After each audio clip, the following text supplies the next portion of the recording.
Hi friends, welcome back to my channel. Today's topic MOB subject Unit 2 explanation.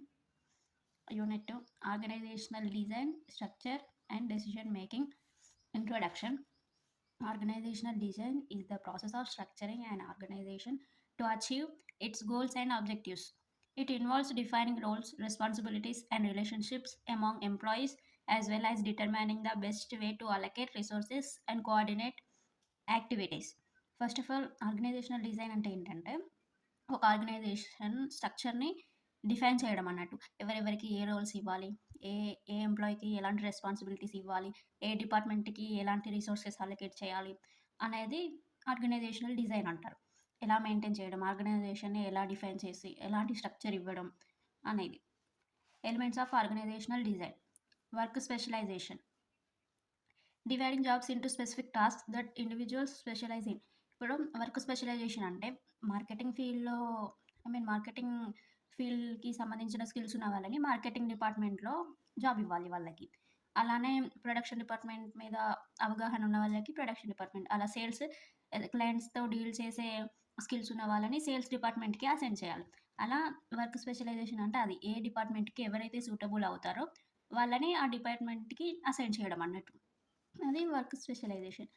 Division of department. Grouping related activities into departments to organize work.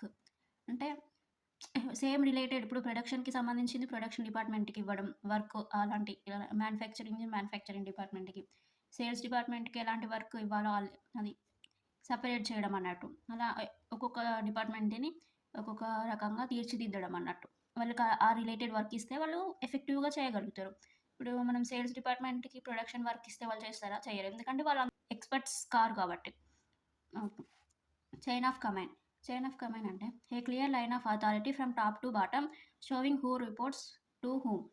ఏంటంటే top level authority నుండి bottom level management వరకి. Top level management నుండి bottom level. Top level వాళ్ళు bottom లెవెల్‌కి ఎలాంటి work ఇస్తారు. అలానే bottom level వాళ్ళు టాప్ లెవెల్ వాళ్ళని ఎలా అప్రోచ్ అవుతారు. వీళ్ళు చేసిన వర్క్ రిపోర్ట్స్ అనేటివి ఎవరికిస్తారు. అదంతా చైన్ ఆఫ్ కమాండ్ కిందకొస్తది. అంటే మనం ఎప్పుడు మన హైయర్ అథారిటీస్‌ని ఫాలో అవ్వాలి. వాళ్ళు చెప్పినట్టు. వాళ్ళు వాళ్ళ హైయర్ అథారిటీస్‌ని ఫాలో అవుతారు అలా. Centralization. Concentrating decision making power at the top level.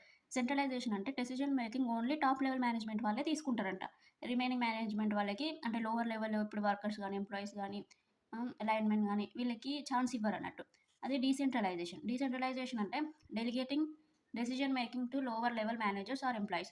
అంటే డెసిషన్ మేకింగ్ ఆపర్చునిటీ అనేది లోవర్ లెవెల్‌కి గూడా ఇస్తారు. ఓన్లీ టాప్ లెవెలే కాకుండా లోవర్ లెవెల్ వాళ్ళ సజెషన్స్ తీసుకొని ఓకే. మీరు చెప్పింది గూడా కరెక్టే అని ఆళ్ళకి నచ్చితే ఈ లోవర్ లెవెల్ వాళ్ళు ఇచ్చిన డెసిషన్ ఫైనల్ చేస్తారన్నట్టు. అలా దాన్ని డీసెంట్రలైజేషన్ అంటారు.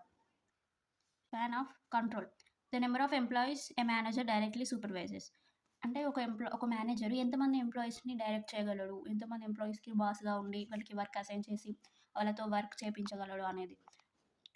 ఎన్ని రోజులు, ఎంతమంది అనేది అట్లా ఉంటది. Formalization. Defining roles, procedures and duties in writing for employees and departments. అంటే ఎలాంటి ఒక డిపార్ట్మెంట్ గానీ, ఒక కంపెనీ గానీ క్రియేట్ చేయడానికి ఎలాంటి ఫార్మాలిటీస్, ఎలాంటి రూల్స్, ప్రొసీజర్స్ ఉంటాయి.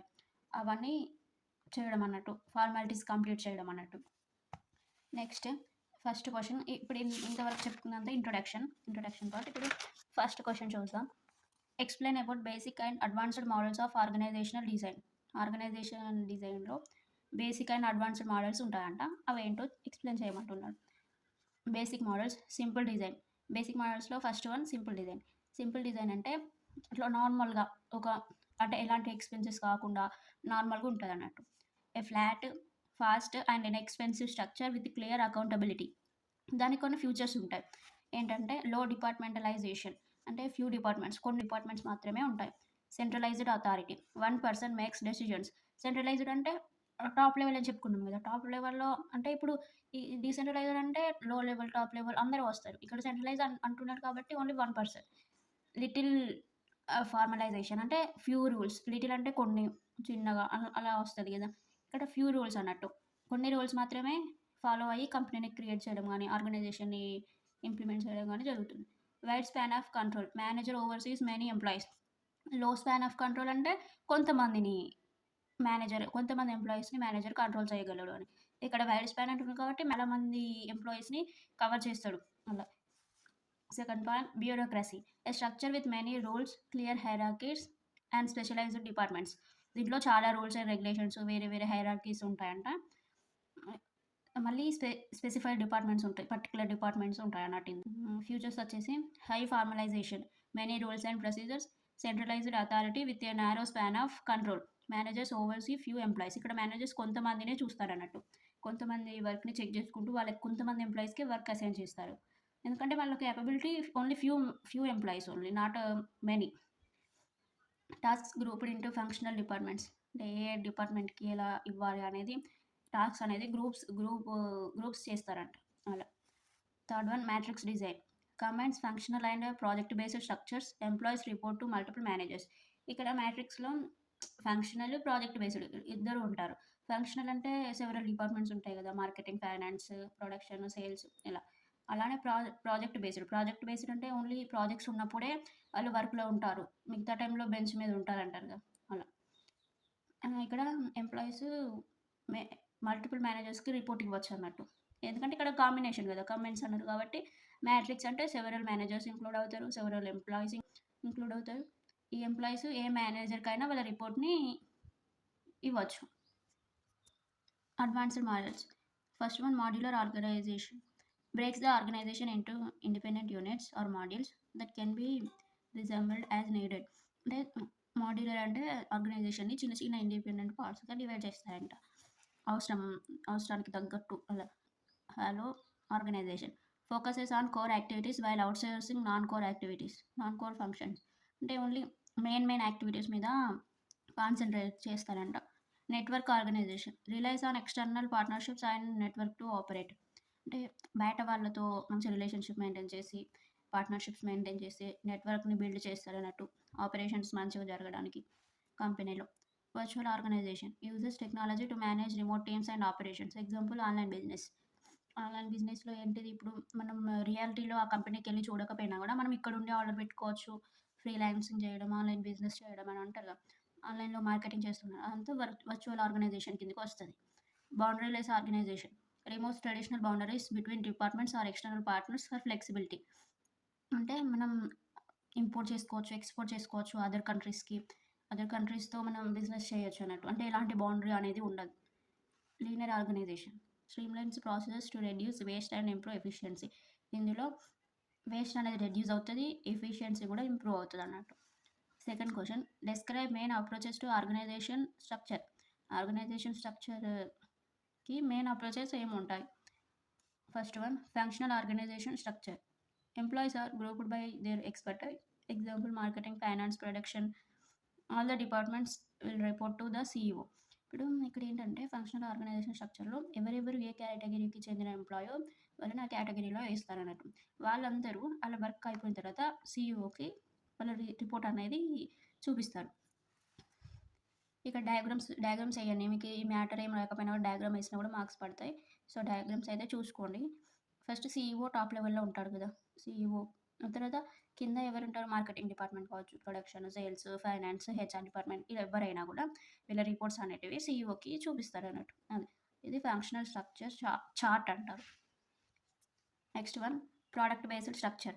Organisation is divided by products or product line. Each product division has its own functions. ఇప్పుడు ప్రోడక్ట్ బేస్డ్ అంటే ప్రోడక్ట్ నేమ్స్‌తో గానీ అలా డివైడ్ అవుతదంట ఆర్గనైజేషన్. ఇప్పుడు కొన్ని ప్రొడక్ట్స్‌కి ఒక కంపెనీ, ఒక బ్రాండ్, ఇంకొన్ని ప్రొడక్ట్స్‌కి ఇంకొక బ్రాండ్ అలా. ఇందులో ఈ డయాగ్రామ్‌లో first president, division product X, division product Y, division product Z. Division product ఎక్స్‌లో ఈ 3 డివిజన్స్‌లో సేమ్ ఉంటాయన్నట్టు. సేమ్ స్పెసిఫికేషన్స్ ఉంటాయి. స్పెషలైజేషన్స్ ఉంటాయి. రీసెర్చ్ అండ్ డెవలప్‌మెంట్ ప్రతి డిపార్ట్‌మెంట్‌లో ఉంటది. మ్యానుఫ్యాక్చరింగ్, మార్కెటింగ్, ఫినాన్స్ ఇవన్నీ ఇప్పుడు ఒక బ్రాంచ్‌లో ఉన్న పద్ధతులన్నీ ఇంకొక బ్రాంచ్‌లో ఉంటాయి కదా! సేమ్ కంపెనీకి. అలానే అట్లా. అలా అన్నట్టు. ఇది ఎక్స్ డివిజన్, ఇది వై డివిజన్, ఇది జెడ్ డివిజన్. ఇలా డివైడ్ అవుతూ ఉంటాయి. Territory based or geographic structure. Units are organized by geographical regions. అంటే లొకేషన్స్ బట్టి కంపెనీస్ ఉంటాయన్నట్టు. Vice president, north east region, midwest region, western region. అంటే కంపెనీస్ వేరే వేరే ఏరియాస్‌లో అది ఏ రీజియన్‌లో ఉంది, ఎలా ఫైండ్ ఔట్ చేయాలి మనం అనేది అలాంటి structure. Matrix. Fourth one, matrix organization. Employees report to two managers, a functional manager and a project manager. Employees అనేవాళ్ళు టూ మేనేజర్స్కి రిపోర్ట్ని ఇస్తారంట. ఒకరు ఫంక్షనల్, ఇంకొకరు ప్రాజెక్ట్ మేనేజర్. ఫస్ట్ అని ఇక్కడ ప్రెసిడెంట్, వీపీ అంటే vice president, vice president production department, vice president marketing department, vice president finance department. ఇక్కడ president ఎవరికి ఇస్తున్నారు? Project A manager, project B manager, ఇద్దరు ఉంటారు అన్నట్టు. ఇద్దరు ఉంటే ఇక్కడ వర్కర్ అనేవాళ్ళు ప్రొడక్షన్ డిపార్ట్మెంట్ వాళ్ళు ప్రాజెక్ట్ ఏకి రిపోర్ట్ ఇస్తారు, ప్రాజెక్ట్ బికి రిపోర్ట్ ఇస్తారు. ఏ మేనేజర్, బి మేనేజర్ ఇద్దరికి. అలానే ఇక్కడ మార్కెటింగ్ డిపార్ట్మెంట్లో వర్క్ చేసే వాళ్ళు కూడా ఇటు ఇటు. అందుకే ఈ డయాగ్రామ్ ఇలా ఉంది, ఇలా ఒకదానికొకటి ఇంటర్లింక్ అన్నట్టు. దీన్ని మ్యాట్రిక్స్ స్ట్రక్చర్ అంటారు. Fifth one, project organization structure. Teams are formed for specific, resources are allocated temporarily. అంటే కొన్ని టీమ్స్ కొన్నిటి కోసమే తయారు చేస్తారంట, కొన్ని వాటి కోసమే ఫామ్ చేస్తారు టెంపరీగా. వాళ్ళకి రిసోర్సెస్ కూడా లైఫ్ లాంగ్ అంటే లాంగ్ పీరియడ్ ఉంచారు అన్నట్టు. Only temporary particular 6 months 2 months అలా రిసోర్సెస్ అలొకేట్ చేస్తారు వాళ్ళ వర్క్ని కంప్లీట్ చేయడానికి. అలా ఇప్పుడు ఎలా అంటే ఏదైనా బ్రిడ్జ్ కన్స్ట్రక్షన్ కాంట్రాక్ట్ ఇచ్చిందనుకోండి, అదొక ప్రాజెక్ట్ అన్నట్టు. ఆ ప్రాజెక్ట్ కంప్లీట్ చేయడానికి దానికి కావాల్సిన రిసోర్సెస్కి access only short period of time వరకే ఉంటుంది. తర్వాత క్లోజ్ చేస్తారు. అలా అవన్నీ ప్రాజెక్ట్ బేస్డ్ ఆర్గనైజేషన్ కిందకి వస్తాయి. ఇక్కడ ప్రాజెక్ట్ మేనేజర్ కింద ఎవరుంటారు? Hardware leader, software leader, production leader. Hardware leader కింద ఇక్కడ నేను డయాగ్రామ్ మర్చిపోయాను. హార్డ్వేర్ లీడర్ కింద ఇంజనీర్ 1, ఇంజనీర్ 2 అలా ఉంటారు. Software programmer 1, programmer 2, programmer 3. Production leader కింద sixth one, strategic business unit SBU structure. Semi autonomous units focused on specific business strategies or markets. అంటే semi autonomous అంటే కొంతవరకే, అలాంటి అంటే కొంతవరకే సొంతంగా చేస్తాయి. అలాంటి యూనిట్స్ అనేటివి స్పెసిఫిక్ బిజినెస్ స్ట్రాటజీస్ మీద, స్పెసిఫిక్ బిజినెస్ మార్కెట్స్ మీద అలా ఫోకస్ అయి ఉంటాయి అన్నట్టు. ఇప్పుడు ఎగ్జిక్యూటివ్ ఉంటే ఈ 3 సేమ్ ఎస్బి ఉన్నాయి అనుకోండి, ఇలా వాటికి 3 మేనేజర్స్ ఉంటారు. ఏ స్పెసిఫిక్ బిజినెస్ యూనిట్ తీసుకున్నా కూడా దానికి ఒక మేనేజర్ ఉంటారు. ఆ మేనేజర్ కింద ఎన్ని డిపార్ట్మెంట్స్ ఉంటాయి? సెవెరల్ ఉంటాయి. మార్కెటింగ్ కావచ్చు, రీసెర్చ్ అండ్ డెవలప్మెంట్ కావచ్చు, ప్రొడక్షన్ డిపార్ట్మెంట్ కావచ్చు, అకౌంట్స్ డిపార్ట్మెంట్స్ కావచ్చు, ఇలా సెవెరల్ ఉంటాయి. అలానే ఇక్కడ ఎగ్జిక్యూటివ్ ఒక్కరే ఉండొచ్చు. ఎగ్జిక్యూటివ్ ఒక్కరే ఉన్నా కూడా దానికి సంబంధించిన బ్రాంచెస్ వేరు ఉంటే ఆ వేరియస్ బ్రాంచెస్లో వేరియస్ మేనేజర్స్ ఉంటారు. ఇప్పుడు 2 బ్రాంచెస్కి ఒకరే మేనేజర్ ఉండరు కదా, అలా సపరేట్ ఉంటారు. Seventh one, team organization structure. Self managed teams handle specific task or products. Team organization అంటే కొంతమంది టీమ్ లాగా ఉండి అలా కొన్ని టాస్క్స్ కానీ ప్రోడక్ట్స్ కానీ కంప్లీట్ చేయడానికి ఉంటారు అన్నట్టు. Plant manager, new product development team, manufacturing manager, sales manager, HR manager, diversity task force. Employer subordinate. ఇప్పుడు ఏ మ్యానుఫ్యాక్చరింగ్ మేనేజర్ కింద అయినా కూడా మనకి ఎంప్లాయీస్ కానీ సబార్డినేట్స్ కానీ ఒక మేనేజర్ కింద వర్క్ చేయడానికి చాలా ఉంటారు. అలా అదే చూపిస్తుంది ఇక్కడ. సేల్స్ మేనేజర్ కింద కూడా కానీ ఎంప్లాయీస్ ఆర్ సబార్డినేట్స్ ఉంటారు ఎవరికైనా. ఇవి ఇప్పుడు ఒక ప్రోడక్ట్ డెవలప్ చేయాలి అంటే ఈ మేనేజరు ఈ సబార్డినేట్స్కి కానీ ఎంప్లాయీస్కి కానీ అసైన్ చేస్తాడు. ఎలా చేయాలి ఏంటి అనేది ట్రైనింగ్ ఇచ్చి వాళ్ళకి వర్క్ అసైన్ చేస్తే వాళ్ళు ఇచ్చే అవుట్పుటే మళ్ళీ రిటర్న్ చేస్తారు అన్నట్టు కంపెనీకి. అది ది టీమ్ స్ట్రక్చర్. టీమ్ అనేది ఎలా ఉంటుంది అనేది ఇది ఈ స్ట్రక్చర్ అన్నట్టు. Eighth one, network or virtual organization. The organization relies on external partnerships and networks to perform functions. అంటే ఇది అంటే నెట్వర్క్ అంటే సెవెరల్ ఏరియాస్తో కనెక్ట్ అయి ఉండడం అన్నట్టు. అంటే నెట్వర్క్ బిల్డ్ చేసుకోవడం, వేరే వాళ్ళతో అటాచ్మెంట్గా ఉండడం, కాంటాక్ట్లో ఉండడం అన్నట్టు.